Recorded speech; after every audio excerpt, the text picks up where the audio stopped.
തിരുവനന്തപുരം നെയ്യാറ്റിൻകരയിൽ തുഷാർ ഗാന്ധിയെ തടഞ്ഞ സംഭവത്തിൽ RSS BJP പ്രവർത്തകർക്കെതിരെ പോലീസ് കേസെടുത്തു.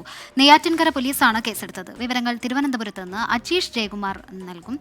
Ajeesh, good evening. ഇത്തരത്തിൽ തുഷാർ ഗാന്ധിയെ RSS പ്രവർത്തകർ തടഞ്ഞതിൽ വലിയ പ്രതിഷേധമാണ് ഉയർന്നത്. ഈ ഒരു സാഹചര്യത്തിലാണ് ഇപ്പോൾ പോലീസ് കേസെടുത്തിരിക്കുന്നത്. കേസിന്റെ വിവരങ്ങൾ പറയൂ അജീഷ്.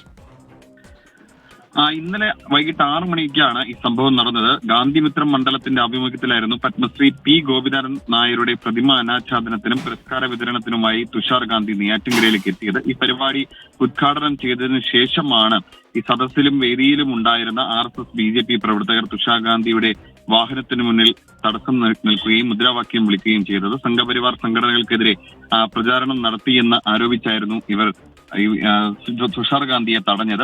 ഇതിനുശേഷം ഇവർ പിരിഞ്ഞു പോവുകയായിരുന്നു. പോലീസ് എത്തി ഇടപെട്ടതിനെ തുടർന്ന് ഇന്നാണ് നെയ്യാറ്റിൻകര പോലീസ് കേസെടുത്തിട്ടുള്ളത്. കണ്ടാലറിയാവുന്ന RSS BJP പ്രവർത്തകർക്കെതിരെയാണ് കേസെടുത്തിട്ടുള്ളത്. ഈ സംഭവത്തിൽ കോൺഗ്രസ് അടക്കമുള്ള സംഘടനകൾ വലിയ പ്രതിഷേധവും സംഘടിപ്പിച്ചിരുന്നു.